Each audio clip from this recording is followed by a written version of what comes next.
قرآن اس کی تفصیل ہے. سورہ فاتحہ ہے، شارٹ ہے، اور پورا قرآن اس کی تفصیل ہے. یعنی سورہ فاتحہ میں جو اللہ نے کہا ہے اس لیے اس کو فرسٹ رکھا. پہلے شارٹ کو لے کے آگے، اس کے بعد پورا قرآن اسی کی کیا ہے؟ تفصیل ہے. اس کے بعد سورہ بقرہ شروع ہوا. سورہ بقرہ کی فضیلت میں بہت ساری احادیث ہے. نبی صلی اللہ علیہ وسلم نے کہا کہ اپنے گھروں میں سورہ بقرہ پڑھا کرو، کیونکہ اس سے شیطان بھاگتا ہے. جو لوگ جادو کا علاج کرتے ہیں، جو لوگ شیطان بھگاتے ہیں، جو لوگ جنات بھگاتے ہیں، تو وہ لوگ اصل سورہ بقرہ ہی کو پڑھتے ہیں. سورہ بقرہ کی تلاوت کرتے، ان کو پڑھتے، اور اس کے ذریعے سے جو ہے جادو کا علاج کرتے، شیطان بھگاتے، جنات بھگاتے. تو اگر ہم اس سورت کو اپنے گھر میں پڑھیں گے تو انشاءاللہ ہمارے گھر سے جو ہے شیطان بھاگتا، یا ہمارے گھر والوں کو جادو نہیں ہوتا، یا جنات نہیں پکڑتا. انہیں ساری مصیبتوں سے جو ہے ہم بچے رہتے. اس سورت کے شروع میں اللہ رب العالمین نے فرمایا کہ یہ کتاب ہدایت ہے متقیوں کے لیے. ہدایت ہے متقیوں کے لیے. متقی عام لفظوں میں کہیں تو مسلمان، اللہ رب العالمین سے ڈرنے والے. تو متقیوں کے لیے ہدایت کیسے؟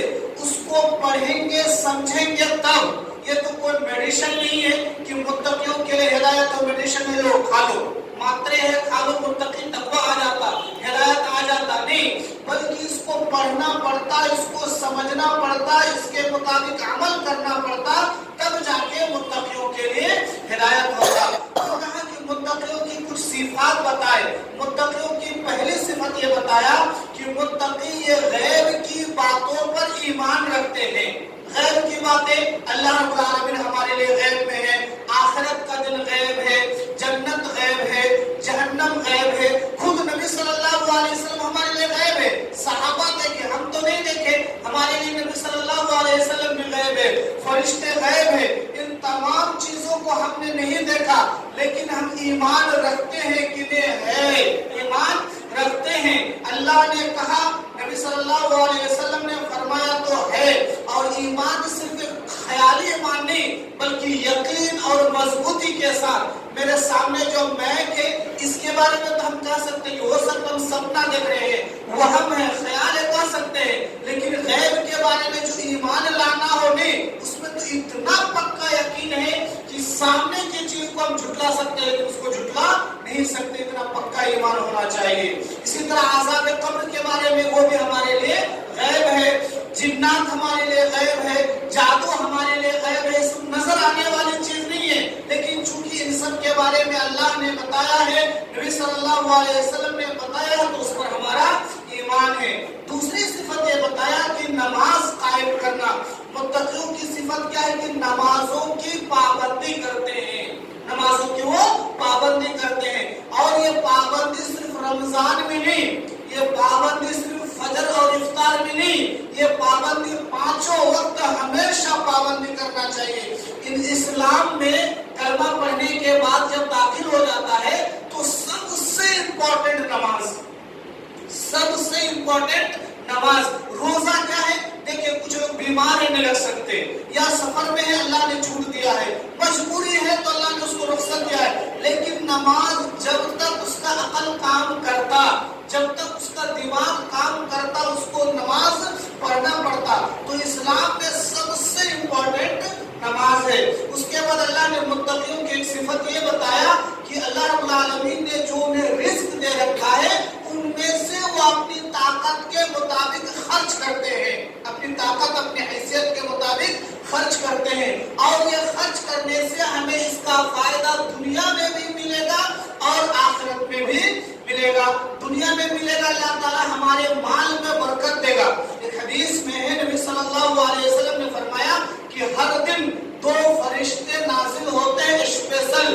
ہم دونوں میں سے ایک کہتا ہے کہ اللہم آتی منفقا خلفا، اللہ جو تیرے راستے میں خرچ کرتا ہے، صدقہ و خیرات کرتا ہے، اللہ اس کو دے اور دے، اللہ اس کو مزید دے.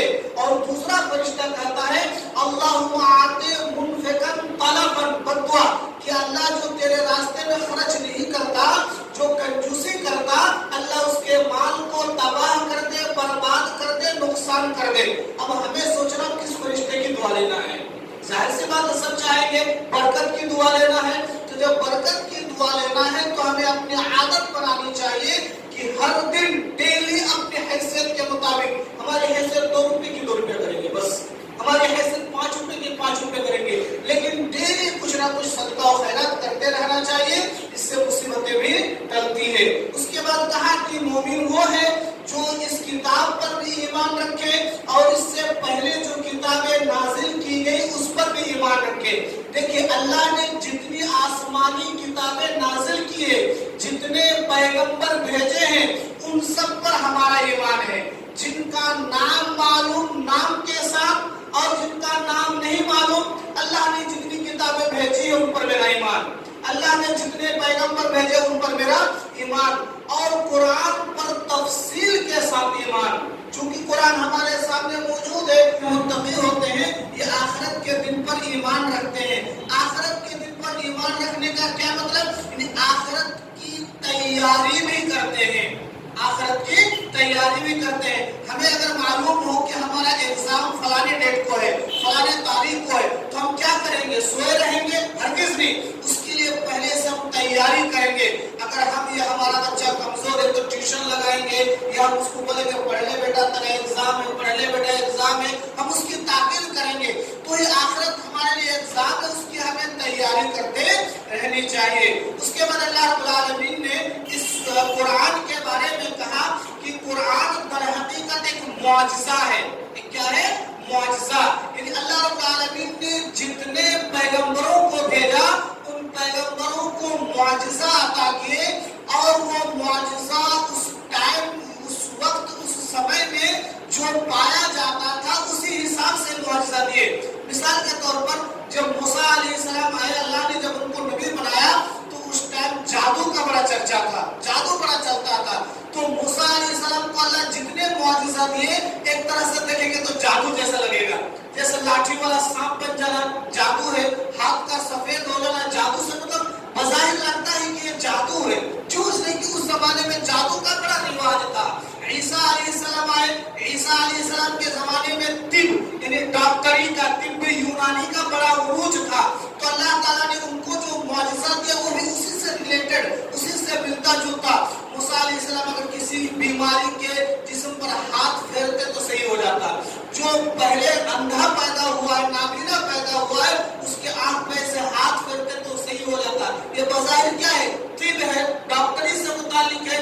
تو ہمارے نبی صلی اللہ علیہ وسلم جب آئے تو عرب میں عربی کی فصاحت و بلاغت بڑا مشہور تھا کہ عرب کے لوگ بہت اچھے عربی بولتے ہیں, ان جیسی عربی, ان جیسی زبان دنیا والوں کے پاس نہیں. ایک چیز جانتے ہیں کہ عرب والے اپنے کے علاوہ دوسرے لوگوں کو عجمی بولتے, آج بھی بولتے. ہم لوگوں کو لوگ عجمی بولتے. عجمی کا میننگ کیا ہوتا ہے؟ گونگا. عجمی کا میننگ ہوتا ہے گونگا. تو لوگ ہم لوگوں کو گونگا کیوں بولتے؟ کیونکہ ہم لوگ ان کی طرح بول نہیں پاتے, ان کی طرح بول نہیں پاتے. تو عرب والوں کا یہ تھا کہ ہم جیسے بولتے ہیں ویسا کوئی نہیں بولتا. تو اللہ نے ان کے بیچ میں قرآن نازل کیا کہ لوگ تم ہی جیسا بول کے دکھاؤ. یہ معجزہ کر دی کہ نبی صلی اللہ علیہ وسلم تو کہیں سے پڑھے نہیں تھے, آپ تو امی تھے, آپ کا تو کوئی استاد نہیں ہے, تو آپ جو اتنی اچھی عربی سنا رہے ہیں, جو تم لوگ اپنے آپ کو بڑے ماہر کہتے ہو, انٹیلیجنٹ کہتے ہو, اور اپنے علاوے کو گونگا بولتے ہو, تو یہ جو محمد اتنی بڑی بات کہہ رہے ہیں, یہ تو وہ گویا کہ محمد اپنی طرف سے نہیں کہہ رہا ہوگا, کہیں سے آیا ہے اور وہ اللہ کی طرف سے آیا ہے. اسی لیے اللہ نے چیلنج دیا ہے کہ اگر تم کو قرآن کے بارے میں شک ہو تو 2-4 آیت بنا کے دکھا دو. لیکن ایسا آج تک نہیں ہوا. کتنے لوگ کوشش کیے, امریکہ فلانے کوشش کرتے رہے, لیکن قرآن جیسی ایک آیت بھی جو ہے بنا نہیں پائے. اگر اس پر غور کیے تو یا تو وہ مسلمان ہو گئے یا تو پھر وہ پاگل ہو گئے, لیکن اس جیسی جو ہے بنا نہیں سکے. اس کے بعد اللہ رب العالمین نے آدم علیہ السلام کے پیدا کرنے کا تفصیلی واقعہ بیان کیا. اور اس تفصیلی واقعہ میں ایک چیز غور کیجئے کہ اللہ نے آدم کو فرشتوں سے سجدہ کروایا, اور ریزن کیا بتایا کہ وَعَلَّمَ آدَمَ الْأَسْمَاءَ كُلَّهَا, کی چیزوں کے نام بتا دیے, علم, نالج. کہا کہ آدم کو بنایا اور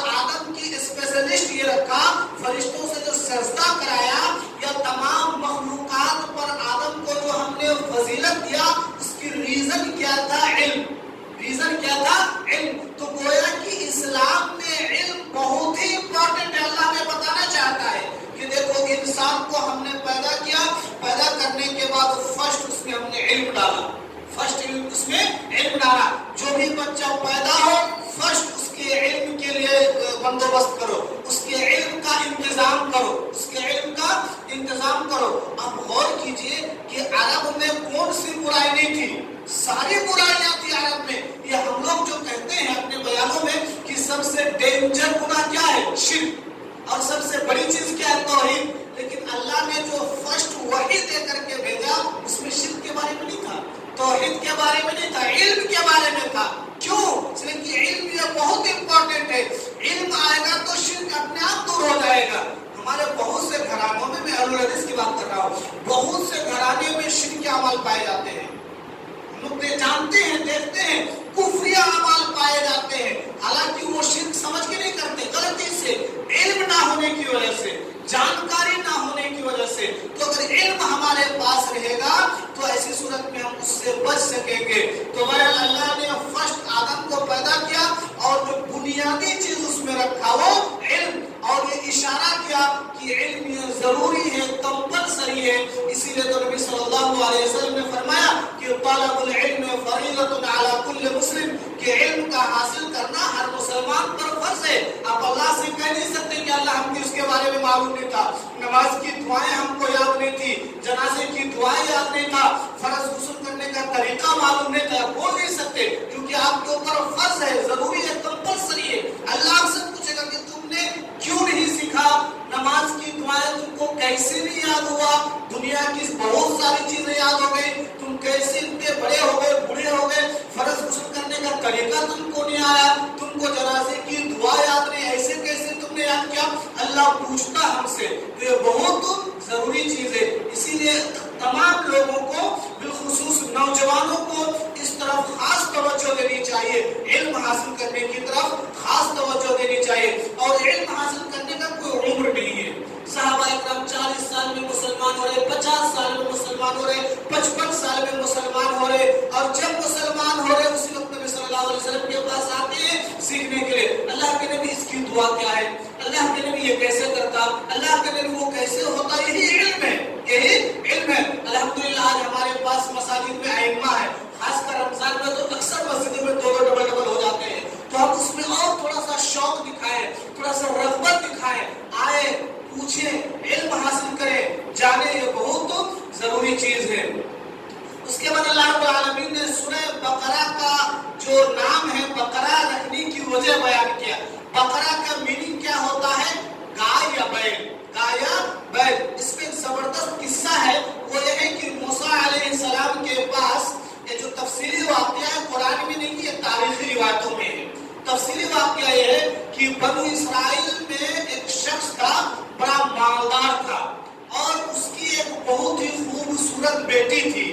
اس کا بھتیجا, آدمی کا بھتیجا بولے کہ چچا مجھ سے جو آپ کی بیٹی کی شادی کرا دیجئے. اس آدمی نے انکار کر دیا کہ نہیں, میں اپنی بیٹی کی شادی تم سے نہیں کراتا. اب یہ بھتیجا پلاننگ کیے کہ میں اس کو مار دیتا, چچا کو مارتا تو مالدار ہے, اس کا مال بھی میرے پاس آ جاتا, اور اس کی بچی ہے, اس کا کوئی نہیں ہے تو میں بھی اس کا وارث بن جاتا, میں اس کا مالک بن گیا تو میں نکاح کر لیتا, کوئی رکاوٹ نہیں ہے. یہ سوچ کر انہوں نے اپنے چچا کا قتل کر دیا. قتل کرنے کے بعد لاش کو, باڈی کو جو دشمن قبیلہ تھے اس کے دروازے پہ ڈال دیا, اس کا نام دے دیے کہ ارے وہ فلاں میرے چچا کا دشمن, وہ قتل کیے ہوتے. تو جو ان کے اوپر الزام ڈال دیے. اب وہ لوگ موسیٰ علیہ السلام کے پاس آئے, کہا کہ موسیٰ دیکھیے نا, ہم لوگوں نے ایسا نہیں کیا, پتہ نہیں کون کیا, اور یہ الزام ہمارے سر پہ آ گئے. اللہ سے دعا کرو کہ اللہ تعالیٰ کچھ جو ہے کام, کوئی راستہ نکال دے, کوئی معاملہ کو حل کر دے.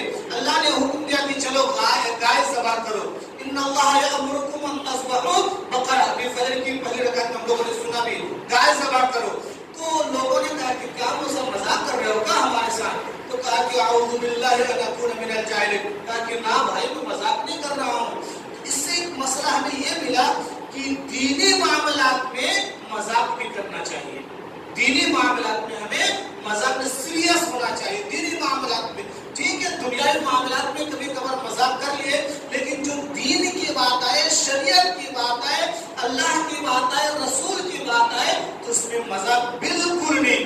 کیونکہ بسا بسا اوقات ایسا ہوتا ہے کہ مذاق مذاق میں آدمی کفریہ کلمات نکال دیتا ہے، اس کا ایمان ہی چلا جائے گا، ختم ہو جائے گا ایمان۔ تو دینی معاملات میں بالکل مذاق نہیں چلے گا۔ تمہارے حال اللہ رب العالمین نے جو حکم دیا تھا تو ان لوگوں نے کہا کہ گائے ذبح کروں گا، تو پھر تفصیل ہے، پھر گائے ذبح کیے، گائے ذبح کرنے کے بعد ایک ٹکڑا جو ہے میت کے جسم میں لگائے، جیسے اس کے جسم میں لگانا تھا وہ کھڑے ہو کے بول دیے کہ ہاں فلانے نے مجھے قتل کے قاتل کا نام بتا دیے، پھر وہ جو ہے مر گئے۔ تو یہ ایک واقعہ بھی اور معجزہ بھی ہے، اور اس میں نصیحت بھی ہے۔ نصیحت ہے کہ اللہ نے مردے کو زندہ کیا، اللہ نے مردے کو زندہ کر کے دکھا دیا، تو وہ اللہ جو ہمیں پیدا کیا ہے ہمیں مارے گا، پھر دوبارہ ہمیں زندہ کرنے پر قادر ہے وہ۔ اس کے بعد پھر تفصیل سے یہودیوں کا واقعہ آیا، بار بار غور کیے ہوں گے، یا اہل الکتاب یا اہل الکتاب یا بنی اسرائیل یا بنی اسرائیل، سب یہود و نصارہ ہے۔ اور اس کا اصل ریزن جانتے ہیں، یہ سورہ بقرہ جو ہے مدنی سورت ہے۔ مدنی مطلب نبی صلی اللہ علیہ وسلم مکہ سے ہجرت کر کے جو مدینہ آئے تو اس میں جو یہ سورہ نازل ہوئی، اور مدینہ میں فرسٹ یہ سورت نازل ہوئی۔ قرآن کی سب سے بڑی سورت بھی یہی، اور مدینہ میں نازل ہونے والی فرسٹ سورت بھی یہی۔ اس میں یہود اور نصارہ کا تفصیلی جو بیان کیا، ریزن کیا ہے کہ نبی صلی اللہ علیہ وسلم جب ہجرت کر کے مدینہ آئے تو مدینے کے جو آزو بازو کے لوگ تھے وہ یہ دیکھ رہے تھے کہ دیکھو پوری ابھی جو ہے عرب کے اندر یہود جو ہے پڑھی لکھی قوم ہے، ایجوکیٹڈ قوم ہے۔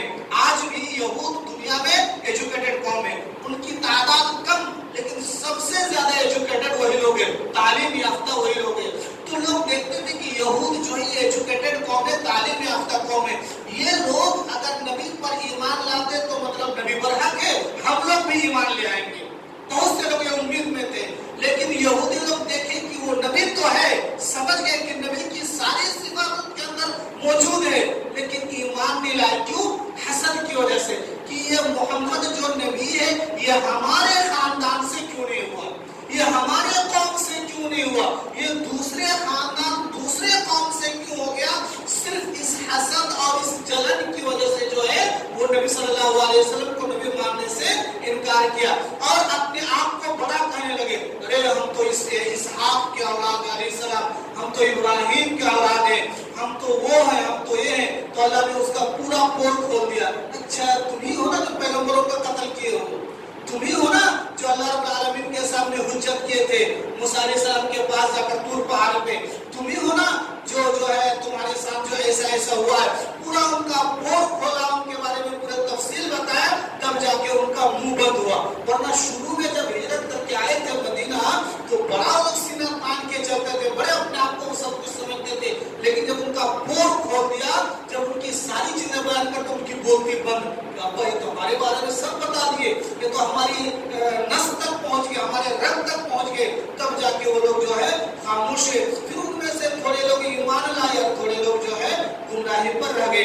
اس کے بعد اللہ نے ایک چیز اور بیان کیا، کہا کہ بنو اسرائیل میں بھی یہ بات تھی کہ ہم نے انہیں حکم دیا تھا کہ صرف اللہ کی عبادت کرو اور اللہ کے ساتھ کسی کو شریک نہ ٹھہراؤ، وبالوالدین احسانا، اور ساتھ انہیں حکم دیا کہ والدین کے ساتھ اچھا سلوک کرو۔ فرسٹ شرک سے دور رہو، اللہ کی عبادت کرو، اور دوسرا کہا کہ والدین کے ساتھ اچھا سلوک کرو۔ گویا کہ والدین کے ساتھ، ماں باپ کے ساتھ اچھا سلوک کرنا بہت ہی زیادہ ضروری ہے۔ کیوں؟ اللہ خالق حقیقی ہے، مالک حقیقی ہے، رزق دینے والا اللہ، پیدا کرنے والا اللہ ہے، لیکن ماں باپ کو ایک وسیلہ بنایا، ایک ذریعہ بنایا کہ ماں باپ کے واسطے سے ہم پیدا ہوئے ہیں، یا ماں باپ کے واسطے سے اللہ نے ہمیں رزق دیا۔ بچپنے میں چھوٹے میں اب ہم کمانے لگے ٹھیک ہے، لیکن اس قابل ہمیں کس لیے بنایا ہے؟